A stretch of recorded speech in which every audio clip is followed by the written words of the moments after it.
Agent ने 10 लाख रुपए लेकर और आधा एकड़ जमीन बिकवाने के बाद रूस भेजा और रूस में जाकर ये युवा रूस आर्मी में फंस गए। अब भारत वापस आने की गुहार लगा रही है।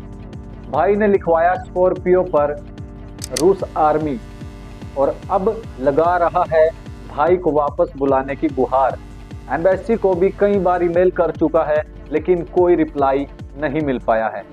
नमस्कार दोस्तों आपने ये वाली वीडियो जरूर देखी होगी क्योंकि आप फेसबुक चलाते हैं, यूट्यूब चलाते हैं या फिर सोशल मीडिया के किसी भी प्लेटफॉर्म का आप इस्तेमाल करते हैं तो आपने ये वाली वीडियो जरूर देखी होगी जिसमें कुछ भारतीय युवा ये कह रहे हैं कि हमें इंडिया वापस बुलाए। अब क्या पूरी सच्चाई है, आखिरकार क्या पूरी कहानी है? जो भारतीय युवा रूस में फंसे हुए हैं वो क्यों भारत आने के लिए भारत सरकार के पास हाथ जोड़कर गुहार लगा रहे हैं? क्या पूरी सच्चाई है इस कहानी के पीछे, मैं आपको बताता हूं। नमस्कार दोस्तों, मेरा नाम है बंटी और आप देख रहे हैं बी न्यूज़ हरियाणा। तो चलिए शुरुआत करते हैं। सबसे पहले ये जान लीजिए कि युवा हैं कौन। ये युवा हैं हरियाणा और भारत के अलग अलग राज्य के, जो भारत से विदेश कमाने के लिए इसलिए गए थे कि ये अपने घर का पालन पोषण कर सके और अपने घर की रोजी रोटी चला सके। अब पूरी कहानी क्या है, इस छोटी सी कहानी के एक छोटे से एग्जाम्पल के साथ आप समझिए। सबसे पहले इनके पास एक एजेंट आता है जो 10 लाख रुपए लेकर ये कहता है कि मैं तुम्हें रूस भेजूंगा। इनके घर वालों को भी ये कहता है कि मैं तुम्हें रूस भेजूंगा, रूस सेना में, जहां पर आपको लड़ाई नहीं बल्कि रूस सेना के जो ट्रक होते हैं उनमें सामान लोड करना होगा और उसी के पैसे आपको मिलेंगे। तो इन युवाओं ने मिलकर के सभी एजेंटों के पास 10-10 लाख रुपए भेज दिए। लेकिन बात करें इसमें कैथल के रहने वाले साहिल की, अगर आपको आसान शब्दों में बताएं तो उनका कहना यह है कि एजेंट ने हमसे 10 लाख रुपए लिए और हमने आधा किला, जो आधा एकड़ जमीन थी, वो भी बेचकर हमने अपने बच्चों को रूस इसलिए भेजा था कि वो कमा सके। लेकिन एजेंट ने झूठा लालच देकर उनको रूसी सेना में भर्ती करा दिया।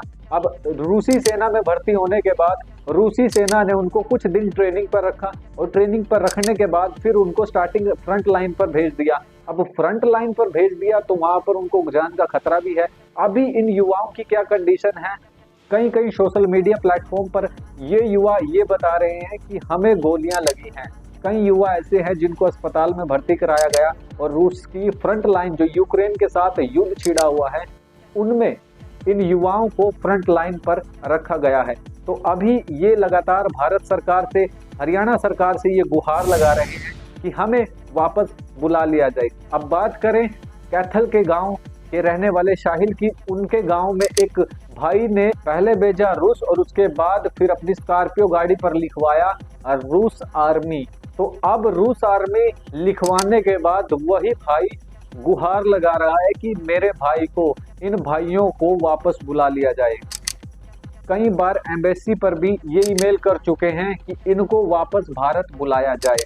अब ऐसे कई एजेंट हैं जो पैसे ले लेते हैं और दूसरा काम कराते हैं, हमें कैसे भी करके वापस भारत बुला लिया जाए। तो ये कहानी पूरी इस मामले की है। अब देखना ये होगा कि भारत सरकार कब तक इन युवाओं को वहां से वापस भारत बुलाएगी। लगातार ये गुहार लगा रहे हैं। भारत के अलग अलग राज्य के ये हैं, हरियाणा के अलग अलग जिले के ये हैं। तो रोहतक और कैथल का एक युवा है जिसके पिता से बातचीत भी की है। उनका कहना ये है कि हम बार बार सरकार से ये गुहार लगा चुके हैं कि हमारे बच्चों को वापस बुलाया जाए, लेकिन अब तक उनकी कोई सुनवाई नहीं हो रही है। तो आप समझिए कि अगर इनकी जान को खतरा हो गया या फिर ये कुछ अलग अनहोनी इनके साथ हो जाती है तो इसका जवाबदेही कौन होगा। तो फिलहाल इस वीडियो को आप शेयर कीजिए।